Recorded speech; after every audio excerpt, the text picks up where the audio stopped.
warahmatullahi wabarakatuh. Hai semuanya, balik lagi bareng aku Reta Pramesti. Di video kali ini aku mau bahas mengenai nilai aman lolos ke Mandiri ITB. Nah, jadi berapa sih gitu ya? Kalau ITB kan berdasarkan UTBK sama nilai raport ya. Mari kita spill, tapi sebelumnya aku mau bahas singkat dulu mengenai program Mandiri ITB ini. Sebenarnya kamu bisa cek aja langsung di admission.itb.ac.id ya. Nanti lihat aja yang sarjana di jalur mandiri. Intinya, SMITB ini tuh terbuka untuk lulusan SMA, baik WNI maupun WNA gitu ya. Sebenarnya itu program sarjana yang akan berjalan tanpa subsidi biaya, tapi tetap menerima KIPK gitu ya. Cuma ada kuota tertentu aja. Nah, SMITB itu tuh punya 2 penilaian, hasil UTBK sama raport, jadi memang tidak ada ujian. Nah, tapi khusus pendaftar FSRD, itu tuh Fakultas Seni Rupa dan Desain, itu tuh harus ada hasil kemampuan seni rupanya. Seperti itu, oke? Jadi ada kayak nanti tuh tes menggambar atau tes melukisnya. Nah, jadi di ITB itu ada 12 program studi yang membuka seleksi mandiri, misalnya FMIPA, FITB, FTTM, SITH, FTI, dan FTMD, gitu. Nah, ini untuk yang soshum itu ada FSRD ya. Tapi untuk SBM ITB ini aku kurang tahu, kayaknya enggak membuka ya. Cuma nanti klarifikasi aja kalau memang membuka ya. Mohon maaf kalau salah infonya. Nah, ini tuh informasi umumnya seperti biasa aja ya. 2 tahun terakhir tapi ya. Jadi 2019 nggak bisa, bisanya 2020, 2021. Jadi 2020, 2021, dan 2022 gitu. Gak buta warna, terus punya nilai UTBK tentunya, nilai rapotnya tuh semester 1 sampai semester 6.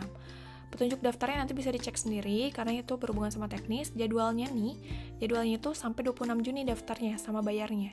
Kalau bayar sampai 29 Juni, jadi maksudnya masih banyak waktu gitu ya. Setelah UTBK kan 23 tuh masih ada waktu 3 hari lagi untuk mikir-mikir lagi. Karena gini, kan uang tuh gak bisa kembali ya kalau misalnya nanti udah bayar. Jadi strateginya kalau misalnya kamu nanti keterima SBM, itu tuh nggak bisa ngelanjutin untuk seleksi mandiri ini gitu. Jadi kalau menurut aku ya, kalau misalnya kamu yakin sama SBM-nya, tunggu dulu aja hasilnya. Tapi kalau misalnya memang nanti nggak lolos, baru deh daftar mandiri ITB gitu ya. Pelaksanaan ujiannya di 2 Juli, lalu pengumumannya di 12 Juli, pendaftaran ulang dan pelengkapan datanya di pertengahan Juli gitu ya. Biaya pendidikannya tuh untuk SBM UKT 5, selain SBM sama SBM UKT 5, iuran pengembangannya selain SBM tuh 25, kalau SBM 40. Tapi bisa kok kayak nanti disesuaikan kondisi ekonomi ya, berdasarkan UKT 2 sampai 4. Masih bisa lah ya untuk diperjuangkan. Nah, untuk keketatannya sebenarnya di sini ada linknya, cuma ketika aku buka tuh 404 not found, jadi ya belum ada secara up to date kayaknya ya. Nanti daftarnya langsung aja klik ya. Nah, udah gitu aja untuk informasi singkatnya. Nah, selanjutnya aku mau spill berapa sih nilai lolos ke Mandiri ITB. Tapi ini tuh berdasarkan gambaran yang lolos SNM dan SBM, karena kan memang masuknya lewat nilai dan UTBK gitu ya. Oke, jadi di sini aku nggak akan detail banget sih ya. Cuma di sini aku mau ngasih gambaran untuk yang Saintek SNMPTN ya. Di sini makasih banget yang udah ngasih nilainya untuk sharing. Ini bermacam-macam ya, ada yang dari Cimalaka, Bandar Lampung, Cimahi, Tangerang, Bogor, Bandung, Tegal kayak gitu ya. Dan ini juga secara jurusannya lumayan berbeda-beda gitu ya. Nah, untuk yang Saintek, sorry banget ini ada SBM di sini, harusnya di soshum ya. Ya, nah, tapi nggak apa-apa. Oke, jadi kita mulai dari yang pertama, dia masuk ke FTTM, pilihan 1, Galinprof Galinjur, nilainya 85-an. Nggak ada alumni, dan rankingnya di 4, saingannya 1, sertifikatnya ada 3. Oke, lanjut. Masuk SBM, ini harusnya soshum ya, tapi nggak apa-apa, nilainya 88. Ada alumni, rankingnya di 8, saingannya lebih dari 1 dan 3 sertifikat. Oke, jadi memang kalau kita lihat tadi 85, ini 88, masih di atas 85-an ya.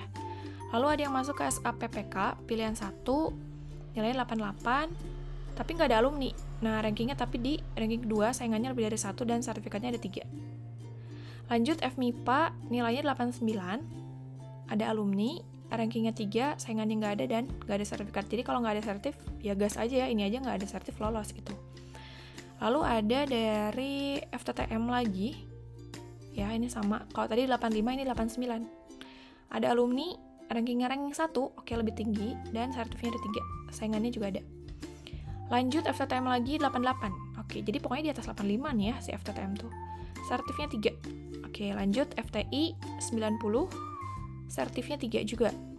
Stay 91, sertifnya ada 2, oke. FTTM lagi, tadi ada 85, 88, ini 89, 90-an. Sertifikatnya 3. Tapi di sini tuh ada kayak ketua OSIS, ketua paskibra, kayak gitu ya. Jadi bisa tuh organisasi. Lalu FTTM lagi, nilainya 88, sertifikatnya 3. Jadi memang secara nilai kita lihat di atas 85, sertifikatnya juga banyaknya yang melampirkan. Secara Linprof Linjur sih banyaknya nggak Linprof Linjur ya. Cuma di sini kalau misalnya Linprof juga nggak apa-apa, asal nggak Linjur sih. Ya, karena agak susah ya kalau dari IPS ke IPA khususnya. Untuk yang sosum, ini FSRD yang kampus Cirebon tuh rata-ratanya di 522, tertingginya di sejarah ya, sama PU. Kalau FSRD yang Bandung ini 700 di PU, PBM-nya juga, kuantinya juga tinggi. Oke, karena kan emang enggak juga ya, kalau FSRD nggak berhubungan sama matematika sih ya, tapi dia tinggi nih, hebat. Rata-rata di 658. Jadi kalau kampus Cirebon lebih rendah ya daripada yang di Bandung. Nah gitu, jadi secara gambaran nilai nanti kamu bisa cek lagi ya, biar bisa disesuaikan sama nilai kamu. Lalu untuk yang lolos SBMPTN-nya, di sini juga beragam. Ini kalau rata-ratanya aku urutkan dari 580 sampai 780-an ada gitu yang lolos. Secara jurusannya, Fakultas Kebumian ini masih di rentang 580, 590 masih ada yang lolos. FTTM, FTSL, FTTM lagi, FTI. Nah, ini tuh udah mulai 600. Yang mulai 680 tuh FTSL, FMIPA, FMIPA tinggi. FTTM juga ada lagi nih ya. Lalu FTI lagi, stay. Nah, ini stay udah masuk 700. Jadi mulai dari FTI, lalu FTI lagi, stay, FTI, FTTM juga ada lebih dari 700. FTI. Oke, FTI itu emang kayaknya tuh yang memang banyaknya yang tinggi-tinggi gitu ya nilainya lolos. Nah gitu, jadi secara nilai SBMPTN usahain sih di atas 650 sih ya kalau misalnya mau aman, apalagi masuk jurusan ke FTTM, FTI, stay gitu ya. Tapi kalau misalnya kebumian ini masih di 580, 590 masih bisa lolos sih. Nah so gitu aja informasi dari aku, semoga bermanfaat. Kalau misalnya ada yang mau didiskusin, di-sharingin, boleh banget aja kirim di kolom komentar. Kalau mau ada saran konten juga, boleh di kolom komentar ya. Thank you for watching and bye. Thank you.